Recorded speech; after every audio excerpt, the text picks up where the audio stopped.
320. Vamos para a notícia, porque na Zona Sul aqui de Porto Alegre, o nosso querido bairro Guarujá segue alagado, hein?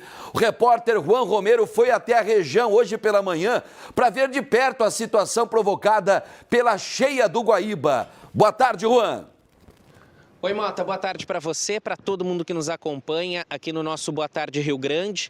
Eu estou circulando aqui pelo bairro Guarujá, na Zona Sul de Porto Alegre, que nesse momento está parecendo praticamente um bairro fantasma. Tem pouquíssimas pessoas circulando na rua. A Avenida Guaíba, inclusive mais para cima lá, quem vem do bairro Ipanema, já tem restrições de circulação. E o que a gente vê aqui na calçada da avenida é um acumulado muito grande de galhos de árvores. Alguns galhos que vieram do próprio Guaíba. O Guaíba que aqui nessa região, por conta do vento e da altura do próprio Guaíba, tem a formação de ondas. Mais cedo, eu cheguei aqui por volta ali de 9h30 da manhã, muitas equipes do DMLU ajudavam, a fazer a limpeza aqui desta região. Inclusive com o auxílio de um caminhão que recolhia esses entulhos e também uma retroescavadeira. E à medida que a gente se aproxima, essa parte aqui do Guarujá tem uma praça com várias quadras, quadra de basquete, quadra de esportes de areia, quadra também de futebol. Mas à medida que a gente se aproxima da beirada do Guaíba, a gente vê o comportamento, das ondas por aqui. E por conta do vento e da altura do Guaíba, essas ondas fazem com que essa região seja cada vez mais invadida. Inclusive a força dessas ondas e alguns galhos, inclusive, boiando nessa região. Eu vou entrando por aqui nessa região e continuo mostrando aqui para vocês no Boa Tarde Rio Grande e vou me aproximando em direção à Avenida Guarujá, que tem um córrego que inclusive sai ali de uma parte mais de dentro do bairro e vem desaguar aqui no Guaíba. Algumas dessas ruas, e eu vou citar o exemplo da Avenida Guaíba, da Rua Oiampe e da Rua Jacipuia, estão com trechos que a gente não consegue diferenciar o que é calçada e também o que é rua. E o que a gente vê aqui é um cenário de casas com placas ou de aluga ou de vende-se, e uma em especial na esquina da Avenida Guaíba com a Avenida Guarujá, inclusive com as marcas de até onde a água atingiu na enchente do ano passado. Alguns dos moradores, inclusive, optaram por não gravar entrevista, mas mais cedo eu vi alguns, inclusive, já saindo preventivamente de casa, com medo de que essa água do Guaíba, que inclusive na última edição das últimas horas, estava na régua do gasômetro em 3,40 metros, cota de inundação de 3,60 metros, então as pessoas ficam nesta insegurança. Tem alguns comércios por aqui, uma loja que vende piscinas também completamente vazia, muitas dessas casas trancadas e para trás, depois da esquina ali entre a Avenida Guarujá e a Avenida Guaíba, aí não fica nem seguro para quem está com vestimentas especiais de circular por aquela região. Eu vou seguir circulando aqui pelo bairro e trazendo uma situação ambiental completa para que o nosso telespectador aqui do Boa Tarde Rio Grande consiga observar a real situação aqui do bairro. Mota, aqui na Avenida Guaíba eu consegui chegar no outro lado depois de circundar o quarteirão e a gente vê que alguns carros, inclusive alguns caminhões, seguem passando por aqui na avenida. E aí os caminhões passam por aqui, esses mais altos, só que o grande problema é que tem casas que acabam tendo o pátio invadido, porque toda vez que passa um caminhão, passa um carro, principalmente esses maiores, algumas casas um pouco mais baixas, principalmente essa à beira do Guaíba, tem o pátio invadido. Tem uma moradora, inclusive, ali dentro, Mota, que, inclusive, alguns vizinhos também vêm fazendo essa observação e acaba não tendo como não se irritar com essa situação por aqui, Mota. Então, para chegar de maneira segura a pé no outro lado da Avenida Guaíba, vindo lá da esquina com a Guarujá, eu tive que circundar toda a quadra. Tem uma vizinha, não sei se ela topa aqui falar aqui com a gente pro Boa Tarde Rio Grande. Boa tarde, como é que é o seu nome, senhora? A dona Luísa, ela está observando aqui do segundo andar da casa a movimentação do Guaíba, que fica bem aqui na frente. Ela que, inclusive, né, na última enchente, se mudou junto com a filha, né, dona Luísa, para uma outra casa, porque essa residência aqui tem 2 andares. Ela fica bem aqui na frente da Avenida Guaíba, logo no finzinho da praça aqui do bairro Guarujá, e ela cita que fica observando e não consegue nem dormir, né? Porque o barulho da onda não deixa, a gente fica em pânico, nossa, é muito ruim. E eu moro aqui há 10 anos, né? Construí a casa do zero. Do zero. E essa situação tem sido mais recorrente nesses últimos anos, né? Sim, já teve a pior, né, de 2025, aquela foi 2024, e aí teve mais 3 que ficou assim. E aí não tem solução, tem que monitorar e, se preciso... Se tiver que sair, tem que sair, né? Não tem o que fazer. Subir as coisas que dá para subir, foi o que a gente fez da outra vez. Os material mais caro, elétrico, né? Geladeira, fogão, subimos tudo. E fomos para casa da sogra da minha filha. 1 mês e meio ficamos.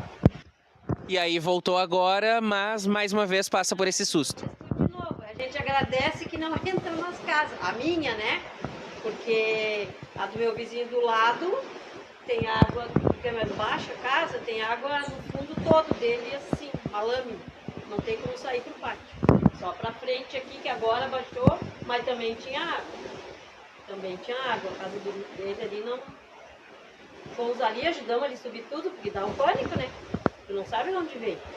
Porque ela veio até o portão já. Agora que ela baixou, onde? Muito boa sorte para a senhora, viu, e para toda a vizinhança. Obrigada. Vamos torcer que fique assim, infelizmente. Com certeza. Mota, deixa eu só passar o microfone aqui pela volta. Então, essa situação os vizinhos seguem monitorando e a gente vê o barulho muito forte, inclusive, né, dessas ondas que seguem assustando a população por aqui do Guarujá. Eu volto contigo no estúdio, Mota. Valeu, grande Juan Romero, talento maravilhoso aí, um competentíssimo repórter do Grupo Band RS, trabalha nas rádios do grupo e também aqui na TV, mostrando aí, fazendo o chamado ambiental desse bairro que ontem também já estava alagado, hein? Eu notei que pouca coisa mudou, de ontem para hoje pouquíssima coisa mudou no Guarujá. Agora, no vizinho, né, no vizinho Ipanema, aquela obra... Tudo bem, já faz 1 ano que a prefeitura está lá, né, fazendo aquela mureta, construindo aquela mureta para impedir que as ondas do Guaíba atinjam as ruas do bairro. Mas tem uma parte que não tem a tal mureta. E aí o rio avança também, o rio, o lago, a água, né, no caso aí, avança também. Agora, essa entrevistada do Juan, né, que conversou bastante com ele, você imagina você ficar...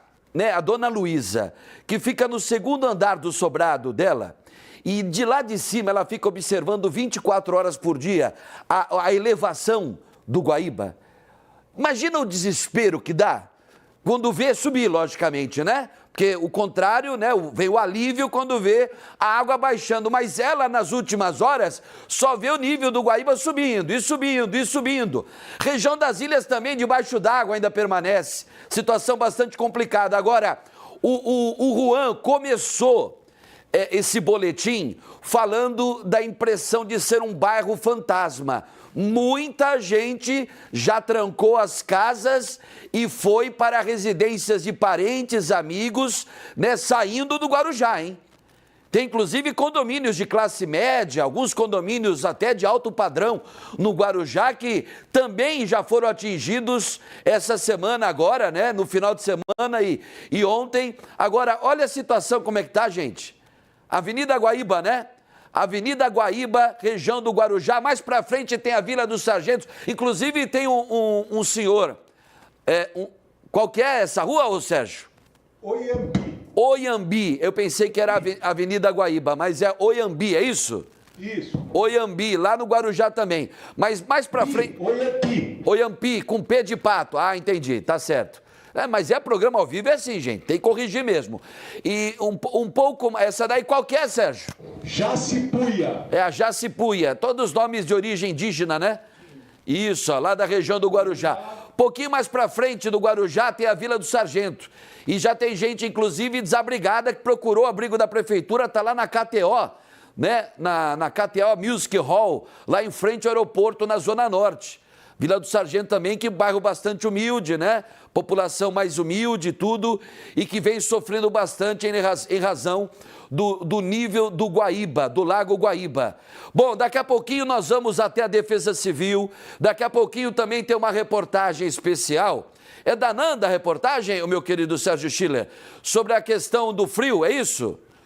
O frio, a Nanda, a repórter Maria Fernanda Luxinger, vai falar, além da chuva e do alagamento, ou dos alagamentos, veio o frio também, que essa madrugada, meu Deus do céu, hein?